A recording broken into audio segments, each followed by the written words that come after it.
Normalmente mi nombre se pronuncia Boniface Ndong.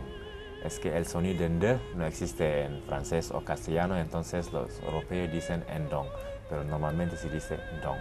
Estàs acostumat, això sí, que tothom et digui Ndong, no? Sí, es porque sí, hasta que mis hermanas y hermanos me llaman Ndong para hacer bromas. Ah, sí? Sí, pero Europa fue mi primera vez y fue una experiencia muy extraordinaria porque es un modo de vida muy diferente que Senegal, entonces me perdí mi primer día. Me recuerdo cuando llegué, me cogieron al aeropuerto y me llevaron al supermercado para comprar comida. Yo digo, nunca he cocinado, que puedo, no sé cocinar. Dicen, pero no, hay que aprender y aquí no se puede ir cada día al restaurante. No, y he comprado pan y agua. El primer dia.